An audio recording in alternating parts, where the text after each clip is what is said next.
my name is Anneleis and welcome to the Tiny Edition. I'm here today with Cate Campbell and she's a swimmer like me. Hi Cate. Hi Anneleis. I'm a little bit nervous. You're going to ask me some hard-hitting questions? Yeah. Yeah, all right, here we go. What were you like as a kid? Probably quite similar to how I am as an adult. I've always been very tall. I've always had pale skin and I've always been very freckly. I used to have beautiful red hair like you, but it's now gone brown. And I was someone who always loved being outdoors and I was always happiest in the water. What surprising things do you always pack in your swimming bag? So I always have a little wheelie bag so I look like I've come off an aeroplane.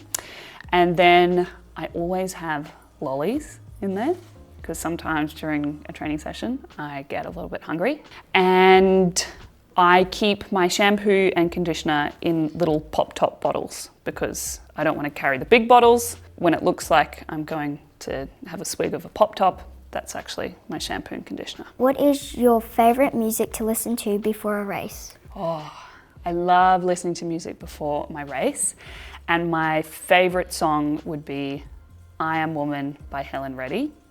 Now, you probably don't know that, but I'll get your dad to play it for you on your car ride home because it's a pretty good song. What are the best and worst things about having a sister who is also in the sport with you? Well, best things is that we get to go and compete together and we get to often be roommates, and we actually dreamed of going to the Olympics together when I was your age. So when I was 9 years old and my sister Bronte was 7 years old, we would sit in the back of the car on the way to training and talk about all the things we would do after we'd been to the Olympics. And then we somehow managed to both go to the Olympics. So that was pretty cool.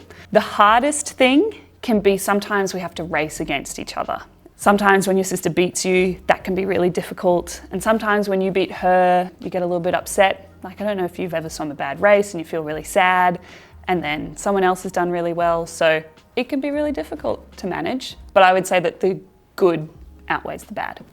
What is the funniest and most embarrassing things that's happened to you before a race? I'm usually very well prepared. So I always take 2 of everything. So even if I have forgotten my swimmers, I always have a spare pair of swimmers. And I always tighten my goggles really tight before I race. I've never false started, but my sister Bronte once, she was swimming a race and her goggles came down and were hanging around her mouth, so she was struggling to breathe. So she went to rip them off and ripped off her cap as well. So she finished the race with no cap and no goggles. And then she had to swim back and fish them off the bottom of the pool after her race. How do you feel before a race? Do you get nervous?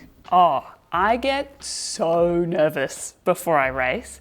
You know those butterflies that you get in your stomach? Yeah, well, they get out of my stomach and into my hands, and my hands start shaking. And I just have to take some big, deep breaths, remind myself that this is fun, even though I'm feeling really, really scared. I usually enjoy the race more once I've finished.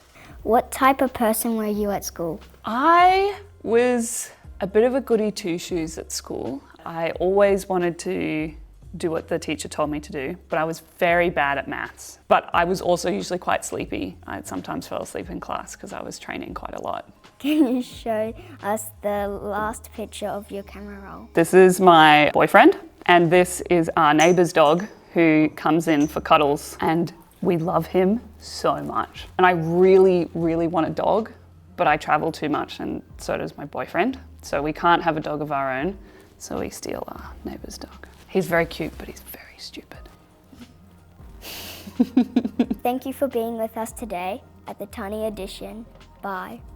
See ya.